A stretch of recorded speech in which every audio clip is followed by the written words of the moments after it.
نحمدہ و نصلی علی رسولہ الکریم، اما بعد فاعوذ باللہ من الشیطان الرجیم، بسم اللہ الرحمن الرحیم۔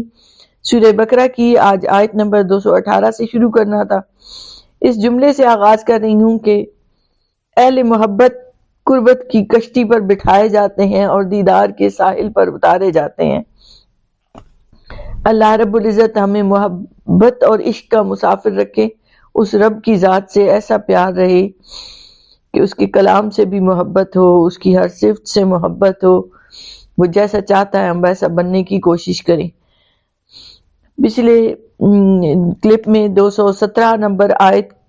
کا بیان ہوا تھا، لیکن چونکہ وقت محدود ہوتا ہے تو اس میں آدھی آیت کا مفہوم جو میں چاہ رہی تھی آپ کے سامنے بیان کرنا وہ رہ گیا تھا، تو آج اسی سے شروع کر رہی ہوں، جس میں اللہ رب العزت نے ارشاد فرمایا وَلَا يَزَالُونَ يُقَاتِلُونَكُمْ حَتَّى يَرُدُّوكُمْ عَنْ دِينِكُمْ إِنِ اسْتَطَاعُوا، یعنی وہ ہمیشہ کفار مکہ تم سے لڑتے رہیں گے یہاں تک کہ تمہیں پھیر دیں تمہیں تمہارے دین سے، ان استطاعوا، اگر ان سے بن پڑے۔ وَمَن يَرْتَدِدْ مِنْكُمْ عَنْ دِينِهِ فَيَمُتْ وَهُوَ كَافِرٌ فَأُولَٰئِكَ حَبِطَتْ أَعْمَالُهُمْ فِي الدُّنْيَا وَالْآخِرَةِ، اور جو پھرے تم میں سے اپنے دین سے پھر مر جائے حالت کفر پر، تو یہی وہ بد نصیب ہیں کہ ضائع ہو گئے ان کے عمل دنیا و آخرت میں۔ وَأُولَٰئِكَ أَصْحَابُ النَّارِ هُمْ فِيهَا خَالِدُونَ، اور یہی دوزخی ہیں اور وہ اس میں ہمیشہ رہنے والے ہیں۔ اب یہاں پہلا بیان یہ ہے کہ وہ تمہیں دین سے پھیرنا چاہتے ہیں۔ دیکھیں دشمن دو طرح کے ہوتے ہیں، ایک وہ دشمن جو تم سے مال، زر، زمین، تمہاری عزت، تمہارا رتبہ یا دنیاوی چیزوں سے متعلق وہ چیزیں چاہتے ہیں کہ تم سے چھین لی جائیں، تو یہ دشمن جو ہے یہ کم تر درجے کا دشمن ہوتا ہے، یہ بات سمجھ لیں۔ اب دنیا کے یا اس مادی دنیا سے تعلق رکھنے والی عداوت، بغض، کینہ رکھنے والا ہر دشمن یہ چاہتا ہے کہ وہ دوسرے سے اس کی ظاہری وجاہت چھین لے، اس کا مال چھین لے، اس کی عزت اس سے چھین لے، اس کو جو جن جن باتوں میں اس کو فضیلت یا کوئی مقام حاصل ہے وہ اس سے لے لے۔ مگر اصل دشمن وہ ہے جو دین حق سے پھیرنا چاہتا ہے، وہ تمہارا بدترین دشمن ہے، پہچانو اسے، کیونکہ پہلے والا تو صرف تمہاری دنیا خراب کرتا ہے، لیکن دوسرا دشمن آخرت کے ابدی عذاب میں دھکیل دے گا تمہیں، تو جس عذاب سے بچنے کی کوئی صورت نہیں ہوگی، اس لیے اس دشمن کو معمولی نہ سمجھو۔ اور پھر یہاں یہ بھی سمجھ لیں کہ کفار مکہ ہمیشہ مسلمانوں سے عداوت رکھیں گے، جہاں کہیں ان سے بن پڑے گا، جہاں کہیں ان سے ممکن ہوگا تو وہ مسلمانوں کو دین سے منحرف کرنے کی کوششوں میں لگے رہتے ہیں۔ ان استطاعوا سے پتہ چلتا ہے کہ وہ اپنی مراد میں بالآخر ناکام رہیں گے، مگر جو کمزور لوگ ہیں وہ کہیں ان کے بہکاوے میں نہ آ جائیں اور ان کی وجہ سے وہ اپنے دین کو نہ چھوڑے۔ یاد رکھیں کہ یہ ان کی ہمیشہ کوشش رہتی ہے، وہ اسی راہ پر چلتے ہیں، وہ مسلمانوں پر اپنا فوجی تسلط قائم کرتے ہیں، سیاسی طور پر کمزور کرتے ہیں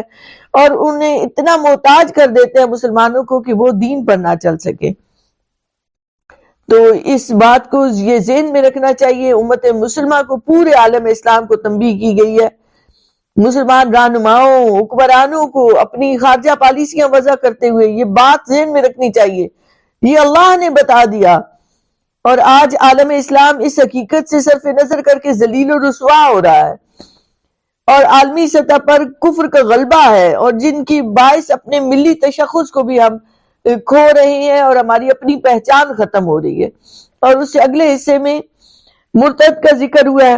اب آپ غور کریں تو یہاں ارشاد باری تعالیٰ ہے کہ جب جو کوئی ارتداد اختیار کرتا ہے تو شریعت کیا حکم دے رہی ہے کہ ارتداد سے تمام اس کا عمل باطل ہو گیا، اس کی پہلے کوئی نیکیاں کی بھی تھیں تو وہ ضائع ہو گئیں، اور آخرت میں اب اس پر کوئی اجر اور ثواب نہیں ہے۔ اور دنیا میں بھی حکم دیتی ہے شریعت کہ جو مرتد ہو جائے اس کا قتل کر دو، اس کی عورت اس پر حلال نہیں رہتی، وہ اپنے عزیز و اقارب کا ورثہ پانے کا مستحق نہیں رہتا، اس کا مال معصوم نہیں رہتا، اس کی مدح و ثناء اور امداد جائز نہیں ہے۔ اور تینوں باتیں کلیئرلی اس آیت مبارکہ میں بتا دی گئی۔ اعمال کا ضائع ہونا، اس کا جہنمی ہونا، اس کا ہمیشہ جہنم میں رہنا۔ اب پتہ یہ چلا کہ جو کوئی اس کا ساتھ دے گا، اس کے کسی معاملے میں اس کی امداد کرے گا، تو وہ بھی اپنا حشر اس کے ساتھ ہی دیکھے، ہاں سوائے ان کے کہ جو بار بار اس نیت سے اس کے پاس جائے کہ شاید اسے توبہ کی توفیق ہو جائے اور اسے توبہ کی طرف لانا چاہے، تو اس نیت سے اگر اس سے بات کرے گا، تو ورنہ باقی کسی بھی لحاظ سے اس کی امداد کرنا اور اس سے میل جول رکھنا صحیح نہیں ہے۔ اس کے بعد ارشاد باری تعالیٰ ان الذین آمنوا والذین ہاجروا وجاہدوا فی سبیل اللہ، بے شک جو لوگ ایمان لائے، جنہوں نے ہجرت کی اور جہاد کیا اللہ کی راہ میں، اولئک یرجون رحمت اللہ، یہی لوگ امید رکھتے ہیں اللہ کی رحمت کی، واللہ غفور الرحیم، اور اللہ بڑا بخشنے والا، بہت رحم فرمانے والا ہے۔ اب یہاں تین باتوں کا بتایا جا رہا ہے، ایمان، ہجرت اور جہاد۔ یہ تین چیزیں ایسی ہیں کہ اس کے بعد پھر اللہ کی رحمت کی امید رکھو، کہ یعنی تمہارے کرنے کے کام کیا ہے کہ ایمان میں کاملیت رکھو، اللہ اور اللہ کے رسول سے محبت تمہیں ہر چیز سے بڑھ کر ہو، والذین ہاجروا، اور جنہوں نے ہجرت کی۔ ہجرت کیا ہوتا ہے کہ اپنا گھر بار چھوڑنا خدا کی راہ میں، تو اپنے آپ کو یہ تیار رکھنا کہ جب بھی دین کو ضرورت پڑے، کسی بھی لحاظ سے اپنے گھر بار کو چھوڑنا پڑا، تو اس کے لیے انسان ذہنی طور پر، فکری طور پر تیار رہے اور اس کو پیش کرتا رہے۔ اور تیسری چیز آتی ہے وجاہدوا فی سبیل اللہ، اور اللہ کی راہ میں جہاد کرنا۔ جہاد کیا ہوتا ہے کہ کسی مقصد کو حاصل کرنے کے لیے اپنی پوری تن من دھن سے کوشش لگا دینا۔ جہاد کا مطلب محض جنگ نہیں ہے، جنگ کے لیے تو قتال کا لفظ استعمال ہوتا ہے، جہاد کا مفہوم بہت وسیع ہے اور اس میں ہر طرح کی سٹرگل شامل ہے۔ ہمارے ایک تصور میں آتا ہے کہ مجاہد وہ شخص ہے جو گھوڑے پر جا کر تلوار سے کافروں سے لڑ رہا ہے، تو آج آپ غور کریں تو آج تو جنگیں بھی ویسی نہیں رہی، آج تو اقتصادی میدان میں جنگ لڑی جا رہی ہے، آج تو میزائلوں سے جنگ لڑی جا رہی ہے، پھر سیٹلائٹ استعمال ہو رہا ہے، پتہ نہیں کیا کیا جنگوں میں استعمال ہو رہا ہے، جس میں دو بدو لڑائی جو ہے اس طرح سے نہیں رہی۔ تو یہاں یہ ایک کنسپٹ کلیئر رکھیں کہ مجاہد وہ شخص ہے جو ہر وقت اپنے مقصد کی دھن میں لگا ہوا ہو، اس کا دماغ اسی کے لیے تدبیریں سوچ رہا ہو، اس کی زبان اسی کام میں لگی ہوئی ہو، قلم سے وہ یہی کام کر رہا ہو، ہاتھ اور پاؤں سے اس کے لیے دوڑ دھوپ اور محنت کر رہا ہو۔ اب جتنے اس کے پاس وسائل ہیں، ایک انسان کے پاس محدود سے وسائل ہوتے ہیں، وہ ان کو سارے وسائل کو، اپنی ساری قوت کو، جسے کہتے ہیں تن من دھن، اس مقصد کے لیے صرف کر دے، اور کوئی مزاحمت کرے اس مقصد میں، اس جائز منزل تک پہنچنے میں، تو اس مزاحمت کا، اس سامنے آنے والی رکاوٹوں کا پوری قوت کے ساتھ مقابلہ کرے جو اس راہ میں پیش آئے، حتیٰ کہ اگر جان کی بازی لگانے کی ضرورت ہو تو اس میں بھی دریغ نہ کرے۔ اس کا نام ہے جہاد۔ اور یہ سارا کچھ جہاد تب بنے گا فی سبیل اللہ کہ جب یہ سب کچھ صرف اللہ کے لیے کیا جائے، اللہ کی رضا کے لیے، اور اس غرض کے لیے کیا جائے کہ اللہ کا دین اس کی زمین پر قائم ہو اور اللہ کا کلمہ سارے کلموں پر غالب آ جائے، اس کے سوا اور کوئی غرض نہ ہو مجاہد کے پیش نظر۔ تو آپ سب بہنیں، آپ سب لوگ جو دین کی تبلیغ کے لیے محنت کرتے ہیں، اسٹرگل کرتے ہیں، ایک ذہن میں ہوتا ہے کہ کوئی گناہ گار ہے تو وہ توبہ کی طرف آ جائے، کوئی فاسق ہے تو وہ اس سے توبہ طائب کر لے، اور جو کمزور ہے عبادتوں میں اس کو عبادت اور بندگی کی طرف لایا جائے، جو غافل ہے اسے جگایا جائے۔ تو ان سارے مقاصد کے لیے جب آپ دوڑ دھوپ کرتے ہیں، اس مقصد کے لیے اپنا سب کچھ لگا دیتے ہیں، تو یہ بھی ایک طرح سے جہاد ہے۔ اسی طرح جو رائے حق کے لیے اپنا قلم استعمال کرتے ہیں، ایسی تحریر کرتے ہیں کہ جس سے حق بات کو پھیلایا جائے، لوگ روکتے ہیں حق بات کو کہنے میں، کوئی دنیاوی اس طرح منفعت اور فائدے بھی نہیں ہوتے، مگر وہ پھر بھی اس پر ڈٹے رہتے ہیں، تو یہ بھی ایک جہاد ہے۔ تو جہاد کے اس وسیع مفہوم کو سمجھے۔ اب یہاں یہ بھی بتایا گیا کہ جو لوگ یہ تین کام کرتے ہیں، ایمان، ہجرت اور جہاد، اور ہجرت اس طرح سے بھی ہے کہ جب آپ اپنا گھر بار آرام چھوڑ کر دین کے لیے کہیں جاتے ہیں، جیسے ہماری بہنیں، ہمارے مرشد پاک نے اہتمام کیا ہے، وہاں 3 روز کے روحانی ریاضت اور چلے کا، تو بہنیں اور بھائی دور دور سے اپنا گھر بار چھوڑتے ہیں، اس جگہ پہ سختی کو سہتے ہیں، بھوک کو سہتے ہیں، تکلیف کو سہتے ہیں، روزہ رکھتے ہیں، رات بھر عبادتیں کرتے ہیں، تو یہ بھی کیا ہے؟ ایک جہاد ہے۔ تو 3 چیزیں آ گئیں، ایمان، ہجرت اور جہاد۔ تو جب یہ تین چیزیں اولئک یرجون رحمت اللہ، یہی لوگ امید رکھتے ہیں اللہ کی رحمت کی، جو سارا دن گناہوں میں پڑا رہے اور پھر کہے کہ میں اللہ کی رحمت کا امیدوار ہوں، تو اس کا اپنا عمل ہی اس کی نفی کر رہا ہے۔ واللہ غفور الرحیم، اللہ بہت بخشنے والا رحمان ہے۔ اس سے اگلی آیت مبارکہ میں ارشاد ہوتا ہے یسألونک عن الخمر والمیسر، وہ پوچھتے ہیں آپ سے شراب اور جوئے کے بارے میں، قل فیہما اسم کبیر، آپ فرمائیے کہ ان دونوں میں بڑا گناہ ہے، ومنافع للناس، کچھ فائدے بھی ہیں لوگوں کے لیے، واسمہما اکبر من نفعہما، اور ان کا گناہ بہت بڑا ہے ان کے فائدے سے۔ تو یہاں تک اگر ہم دیکھیں تو یہ آیت مبارکہ شراب اور جوئے کی حرمت کے حوالے سے پہلا حکم آیا تھا۔ تو حضرت فاروق اعظم حضرت معاذ رضی اللہ تعالیٰ عنہ نے عرض کی کہ یا رسول اللہ صلی اللہ علیہ وسلم، ہمیں شراب کے متعلق حکم دیجئے،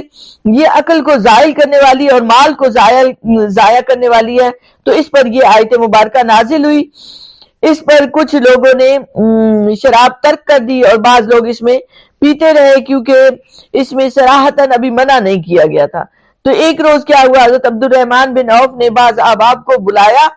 تو وہاں جو ہے وہ سب اکٹھے ہوئے، تو وہ چونکہ ابھی حرمت کا حکم نہیں آیا ہوا تھا تو اس لیے شراب پینے لگ گئے۔ جب پی کر مست ہو گئے تو شام کی نماز کا وقت ہو گیا، تو وہ لوگ انہی میں سے ایک صاحب نے اٹھ کر امامت کرائی اور سورۃ الکافرون کی تلاوت شروع کی، اور بجائے یہ کہنے کی کہ لا اعبد ما تعبدون، سورہ کافرون میں جو آیت مبارکہ ہے کہ میں ان کی عبادت نہیں کرتا جن کی تم عبادت کیا کرتے ہو، اس کی جگہ وہ کہنے لگ گیا کہ اعبد ما تعبدون، یعنی میں بھی ان کی عبادت کرتا ہوں جن کی تم کرتے ہو۔ یہ پڑھ گئے تو اس وقت حکم ہوا لا تقربوا الصلاۃ وانتم سکارا، کہ نشے کی حالت میں نماز مت پڑھو۔ اب یہ دوسرا حکم تھا، پہلے میں انہیں سمجھایا گیا کہ یہ کام صحیح نہیں ہے، دوسرے میں اب بتایا گیا کہ نماز کی حالت میں، نشے کی حالت میں نماز مت پڑھو۔ پھر ایک اور محفل ہوئی جس میں اس کا اہتمام عتبان بن مالک نے کیا، جب اس میں بھی شراب کے جام گردش میں ہے، حاضرین کو جو ہے وہ خمار چڑھنا شروع ہوا۔ تو نشہ ایسا ہوتا ہے کہ جو آپ کے دماغ کی، عقل کی ساری صلاحیتوں کو چھین لیتا ہے آپ سے، اور آپ سمجھ نہیں پاتے، تو عقل صحیح طرح کام نہیں کر رہی۔ تو وہ جب خمار چڑھا تو انہوں نے اپنے اپنے قبیلوں کی تعریف میں زمین و آسمان ملانا شروع کر دیا، یعنی حد سے گزرنے لگ گئے تعریف میں اپنے قبیلوں کی۔ تو ایسے میں کسی نے انصار کو برا بھلا کہہ دیا، تو انصاری اٹھے ایک، اور انہوں نے اونٹ کے جبڑے کی ہڈی اس کے سر پہ دے ماری اور اس کا سر پھوڑ دیا۔ تو اس پر بھی بارگاہ رسالت میں شکایت ہوئی۔ حضرت عمر رضی اللہ عنہ نے التجا کی کہ اے اللہ، شراب کے بارے میں واضح حکم نازل فرما۔ تو اس کے بعد پھر شراب کی حرمت کا حکم نازل ہوا، اور یہ آگے آیات میں آئے گا۔ سورہ مائدہ کی غالباً آیت نمبر 90 اور 91 میں پھر حرمت کا حکم آ گیا۔ اب یہاں یہ بھی بتا دیا گیا کہ شراب سے عارضی سرور حاصل ہوتا ہے، اور جوئے سے بغیر محنت اور مشقت کے دولت بھی مل جاتی ہے، لیکن ان کے نقصانات اتنے زیادہ ہیں کہ ان کے سامنے اس قلیل نفع کی کوئی اہمیت نہیں رہتی۔